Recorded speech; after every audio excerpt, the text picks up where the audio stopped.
नमस्कार साथियों, incarnation class में आप सभी का बहुत बहुत स्वागत है। आज की क्लास में हम चर्चा करेंगे कि आप जो है साइंस का जो एग्जाम जब देने जाएंगे तो वहाँ पे एक आप कॉपी कैसे लिखेंगे। सबसे महत्वपूर्ण यही होता है कि आप कॉपी कैसे जो है कितने अच्छे से आप लोग लिखते हैं, ताकि आपका जो नंबर एक भी कटे ना, क्योंकि 25 नंबर का होता है आपका पेपर। और अगर आप 12 नंबर पा जाते हैं तो आपका पासिंग मार्क आपका मिल जाता है। ठीक, आप लोग इस प्रकार कॉपी लिखिएगा। हम अभी आपको दिखा रहे हैं अपनी कॉपी जिस प्रकार हमने लिखा है। अगर आपने इस प्रकार कॉपी को लिख दिया तो आप यह मान के चलिए जो है आप 24 नंबर तो आपको कोई काट नहीं पाएगा 25 में से। ठीक, तो अगर आपको 24 नंबर पूरा लाना अच्छे तो इस वीडियो को पूरा लास्ट तक देखिए। और इसकी अगर आप लोगों को पीडीएफ देखनी है अच्छे से तो आप हमारे टेलीग्राम चैनल इनकार्नेशन क्लासेज के के चैनल से आप लोग जुड़ सकते हैं। अगर आप लोग नहीं जुड़ पा रहे हैं सर्च करके तो आप लोग जो है इस वीडियो को दिए गए डिस्क्रिप्शन बॉक्स में चैनल का लिंक दे दिए है ना, वहां से भी आप लोग जुड़ सकते हैं। तो चलिए बस देखिए, यहाँ पे यह आपका प्रश्न पत्र है 2019 का।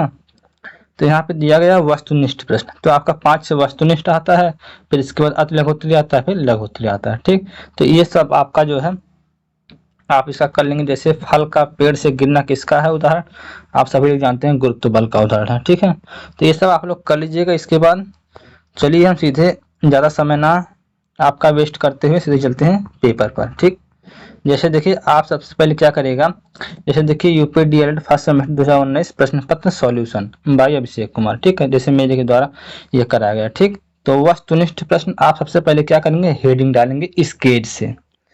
और इससे पहले आप क्या करेगा, जब आपको कॉपी जब मिलेगी तो उससे पहले आप जो है यह लाइनिंग, यहाँ पे ये जो लाइनिंग है ना, ये लाइनिंग और ये लाइनिंग, ये दोनों लाइनिंग आप लोग जो है पहले से फिट से जो है उसको पा के रखिएगा, है ना, क्योंकि आपका जो टाइम वेस्ट ना हो, क्योंकि वहाँ सबसे ज्यादा महत्वपूर्ण होता है टाइम मैनेजमेंट करना, है ना।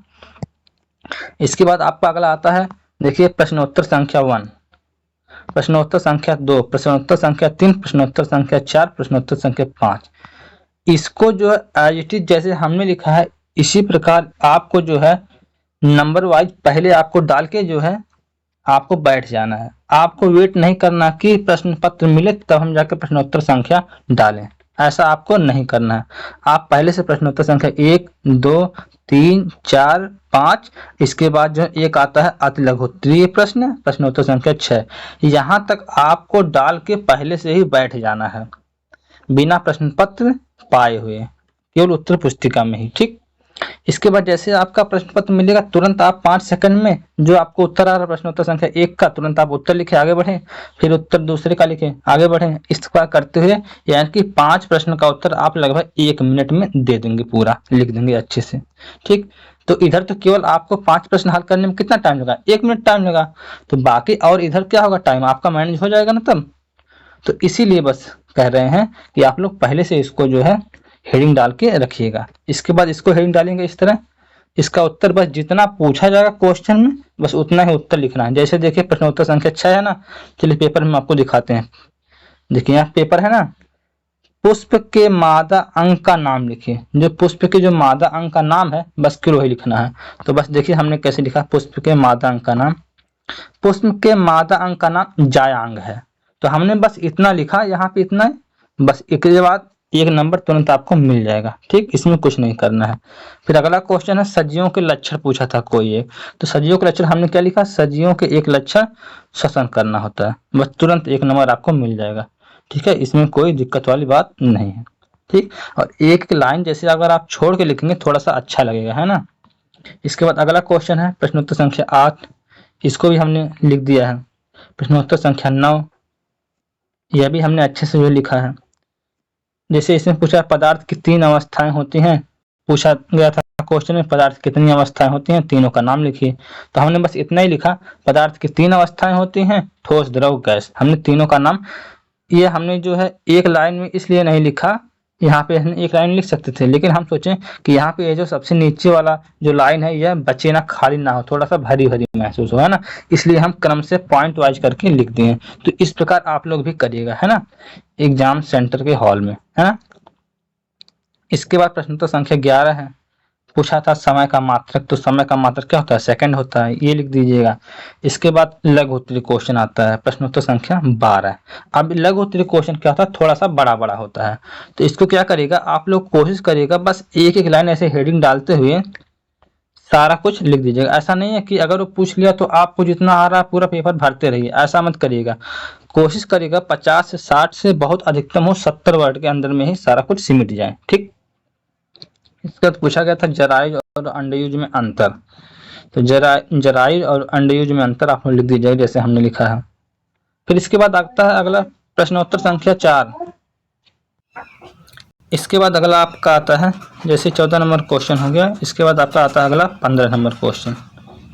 15 नंबर क्वेश्चन का पूछा है पुष्प के मुख्यतः 4 अंग, है ना। वो पूछा है प्रश्न में कि पुष्प के कितने भाग होते हैं, तो आप क्या लिखिएगा? पुष्प के मुख्यतः 4 भाग होते हैं या 4 अंग होते हैं, ठीक।